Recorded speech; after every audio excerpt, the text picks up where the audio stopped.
भारतीय समाज ब्राह्मण, क्षत्रिय, वैश्य, शूद्र इन 4 वर्णों में विभाजित हुआ और सारा देश 6000 से भी ज्यादा जातियों में बंट गया। जाति व्यवस्था एकता और समानता के विरुद्ध है।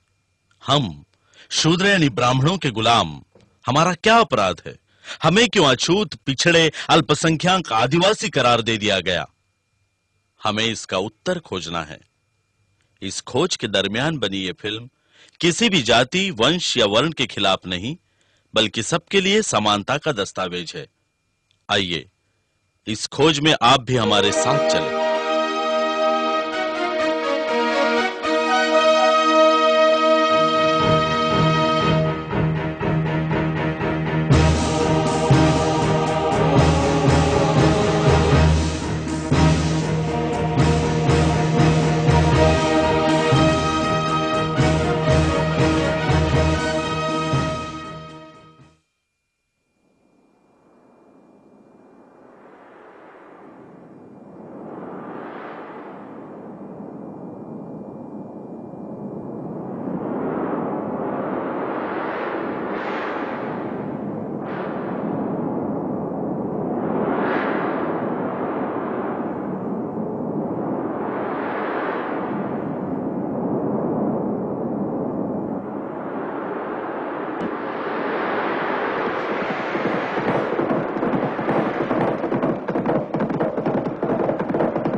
बाहर से आए विदेशी आर्य आक्रमणकारियों ने भारत भूमि पर हमला करके यहां का जनजीवन अस्त व्यस्त कर दिया।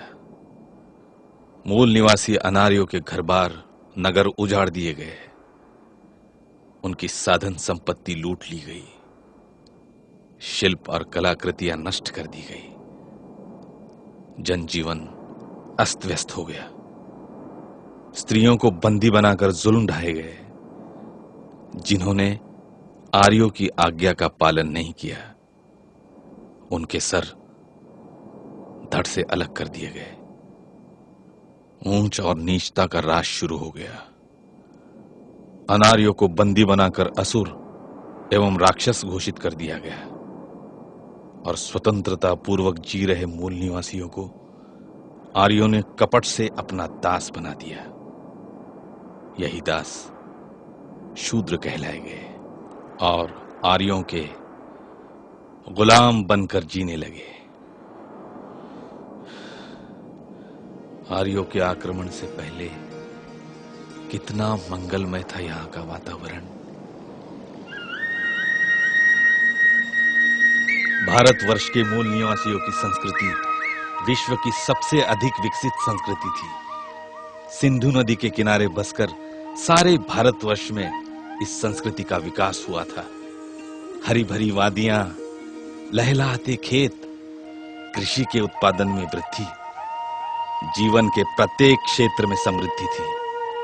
हर आदमी अपनी इच्छानुसार समानता से जी रहा था, मनपसंद व्यवसाय कर रहा था। शिल्प हो, संगीत हो या नृत्य, हर कला को प्रोत्साहन मिलता था।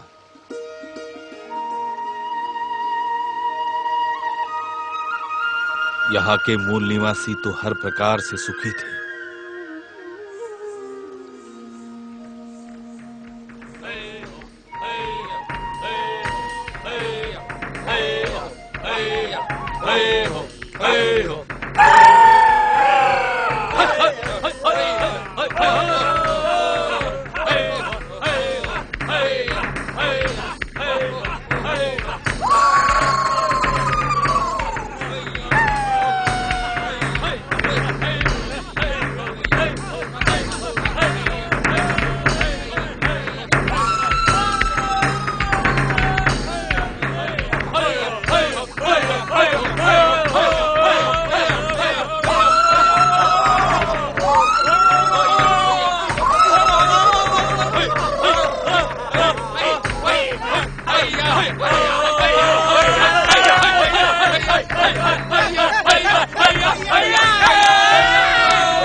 जब जब धर्म पर संकट आता है, तब तब भगवान विष्णु अवतार लेकर धर्म की रक्षा, नहीं, जब जब ब्राह्मणों पर संकट आता है और वे गैर ब्राह्मणों से पराजित होते नजर आते हैं, तब तब ये आर्यों के तथाकथित चिरस्थायी भगवान विष्णु अवतार लेते हैं।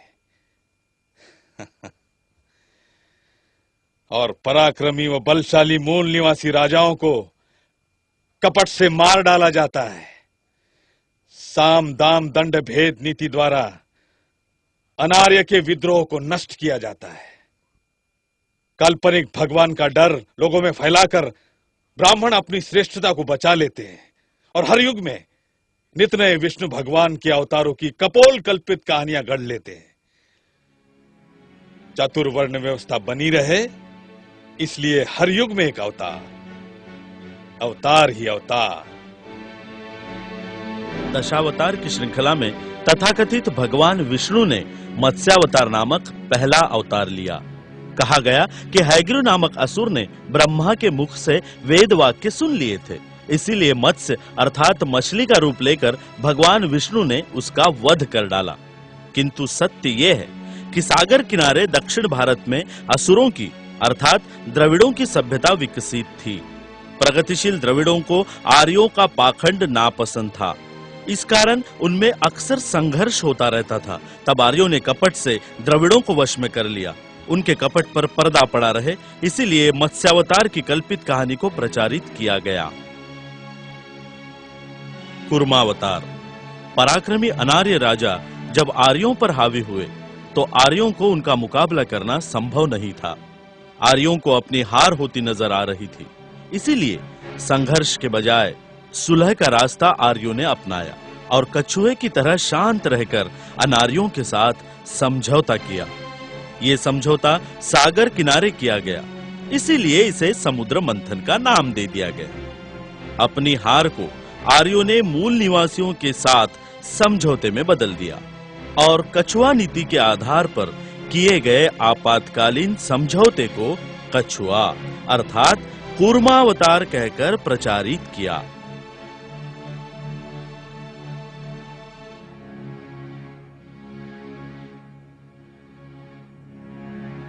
मंदार पर्वत के द्वारा समुद्र में असुरों के सहारे देवगणों द्वारा समुद्र मंथन करके अमृत प्राप्त करने की चमत्कार की कल्पना महज भोली भाली जनता को बहकाने की चाल ही है।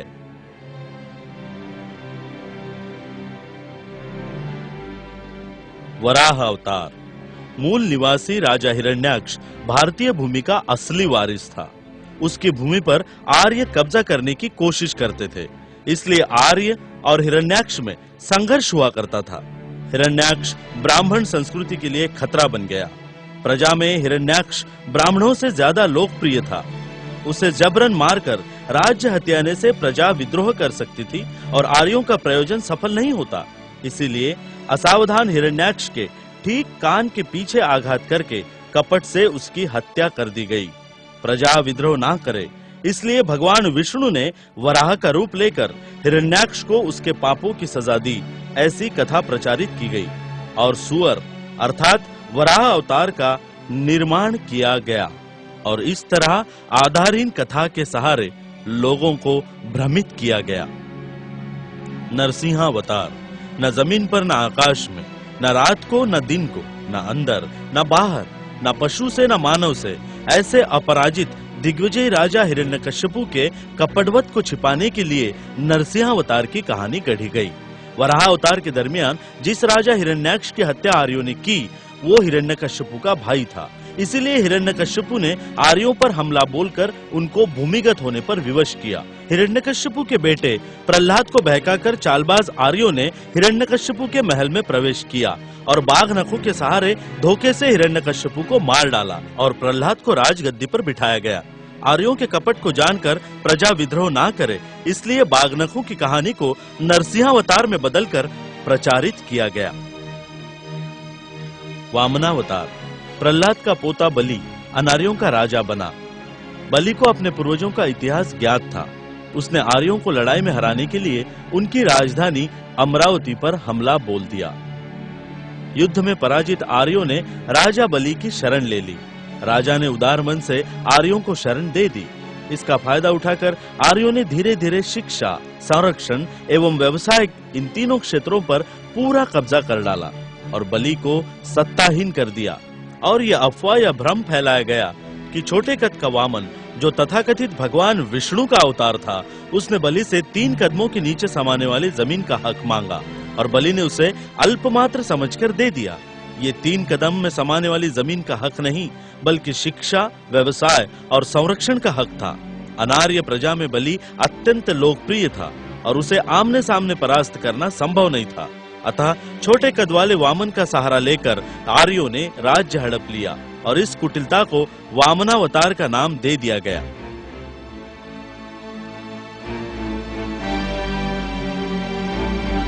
परशुरामावतार।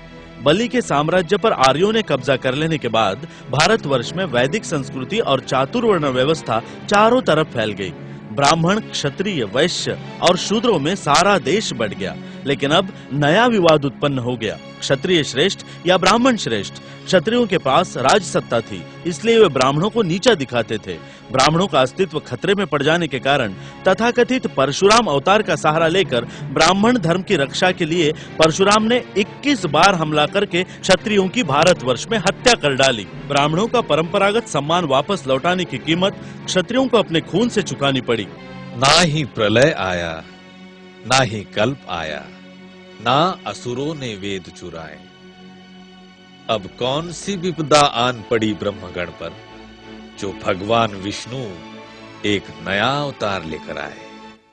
सत्य प्रिय प्रभु श्री रामचंद्र की, सत्य प्रिय प्रभु श्री रामचंद्र की, सत्य प्रिय प्रभु श्री रामचंद्र की, प्रजापालक प्रभु श्री रामचंद्र की।